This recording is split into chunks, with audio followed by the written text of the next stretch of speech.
ada seorang dari daerah Benyamin, namanya Kis bin Abiel, bin Zeror, bin Bekorat, bin Afiah, seorang suku Benyamin, seorang yang berada. Orang ini ada anaknya laki-laki, namanya Saul, seorang muda yang elok rupanya. Tidak ada seorang pun dari antara orang Israel yang lebih elok daripadanya. Dari bahu ke atas, ia lebih tinggi daripada setiap orang sebangsanya. Kis, ayah Saul itu, kehilangan keledai-keledai betinanya.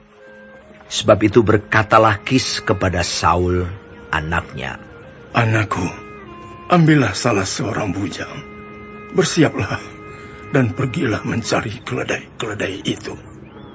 Lalu mereka berjalan melalui pegunungan Efraim. Juga mereka berjalan melalui tanah Salisa, tetapi tidak menemuinya. Kemudian mereka berjalan melalui tanah Sahalim, tetapi keledai-keledai itu tidak ada. Kemudian mereka berjalan melalui tanah Benyamin, tetapi tidak menemuinya. Ketika mereka sampai ke tanah Zuf, berkatalah Saul kepada bujangnya yang bersama-sama dengan dia, "Mari, kita pulang. Nanti ayahku tidak lagi memikirkan keledai-keledai itu, tetapi khawatir mengenai kita." Tetapi orang ini berkata kepadanya, "Tunggu, di kota ini ada seorang abdi Allah, seorang yang terhormat. Segala yang dikatakannya pasti terjadi. Marilah kita pergi ke sana sekarang juga. Mungkin ia dapat memberitahukan kepada kita tentang perjalanan yang kita tempuh ini." Jawab Saul kepada bujangnya itu, "Tetapi kalau kita pergi, apakah yang kita bawa kepada orang itu? Sebab roti di kantong kita telah habis, dan tidak ada pemberian untuk dibawa kepada abdi Allah itu. Apakah yang ada pada kita?" Jawab bujang itu pula kepada Saul, "Masih ada padaku 1/4 sikal perak. Itu dapat aku berikan kepada abdi Allah itu. Maka ia akan memberitahukan kepada kita tentang perjalanan kita." Dahulu di antara orang Israel, apabila seseorang pergi menanyakan petunjuk Allah, ia berkata begini, "Mari, kita pergi kepada pelihat." Sebab nabi yang sekarang ini disebutkan dahulu pelihat. Kemudian berkatalah Saul kepada bujangnya itu, "Pikiranmu itu baik. Mari kita pergi." Maka pergilah mereka ke kota, ke tempat abdi Allah itu. Ketika mereka naik jalan pendakian ke kota itu, mereka bertemu dengan gadis-gadis yang keluar hendak menimba air. Mereka bertanya kepada gadis-gadis itu, "Pelihat ada di sini?" Jawab gadis-gadis itu kepada mereka, "Ya, ada. Baru saja ia mendahului kamu. Cepat-cepatlah sekarang. Ia datang ke kota hari ini karena ada perjamuan korban untuk orang banyak di bukit pada hari ini. Apabila kamu masuk ke kota, kamu akan segera menjumpainya sebelum ia naik ke bukit untuk makan. Sebab orang banyak tidak akan makan sebelum ia datang, karena dialah yang memberkati korban. Kemudian barulah para undangan makan. Pergilah sekarang, sebab kamu akan menjumpainya dengan segera." Maka naiklah mereka ke kota, dan ketika mereka masuk kota, Samuel yang berjalan keluar untuk naik ke bukit berpapasan dengan mereka. Tetapi Tuhan telah menyatakan kepada Samuel sehari sebelum kedatangan Saul, demikian, "Besok kira-kira waktu ini, aku akan menyuruh kepadamu seorang laki-laki dari tanah Benyamin. Engkau akan mengurapi dia menjadi raja atas umatku Israel, dan ia akan menyelamatkan umatku dari tangan orang Filistin. Sebab aku telah memperhatikan sengsara umatku itu, karena teriakannya telah sampai kepadaku."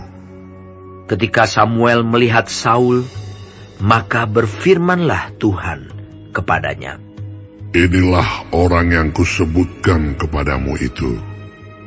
orang ini akan memegang tampuk pemerintahan atas umatku. Dalam pada itu, Saul datang mendekati Samuel di tengah pintu gerbang dan berkata, Maaf, di mana rumah pelihat itu? Jawab Samuel kepada Saul, katanya, Akulah pelihat itu. Naiklah mendahului aku ke bukit. Hari ini kamu makan bersama-sama dengan daku. Besok pagi aku membiarkan engkau pergi, dan aku akan memberitahukan kepadamu segala sesuatu yang ada dalam hatimu. Adapun keledai-keledaimu yang telah hilang 3 hari lamanya sampai sekarang, janganlah engkau khawatir, sebab telah diketemukan.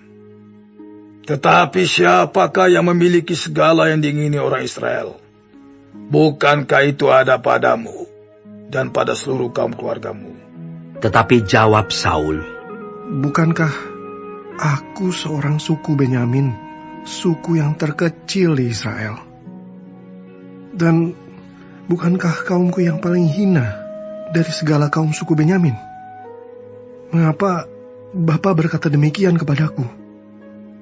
Sesudah itu Samuel mengajak Saul dan bujangnya.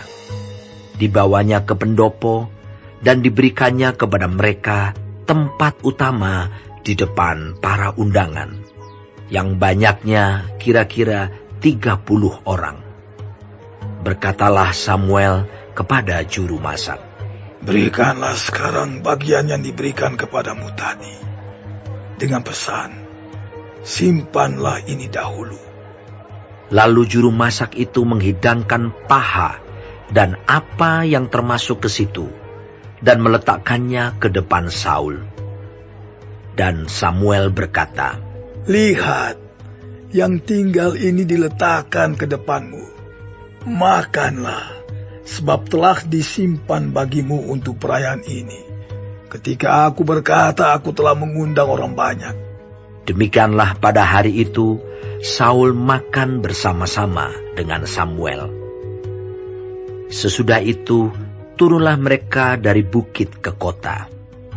Dan Samuel bercakap-cakap dengan Saul di atas sotoh. Mereka bangun pagi-pagi, dan ketika fajar menyingsing, Samuel memanggil Saul yang ada di atas sotoh itu. Katanya, Bangunlah! Aku akan mengantarkan engkau. Lalu Saul bangun dan mereka keduanya pergi keluar, yakni ia dan Samuel. Ketika mereka turun sampai ke ujung kota, berkatalah Samuel kepada Saul, Katakanlah kepada bujang itu, supaya ia pergi mendahului kita. Tetapi berhentilah engkau sebentar, maka aku akan memberitahukan kepadamu firman Allah.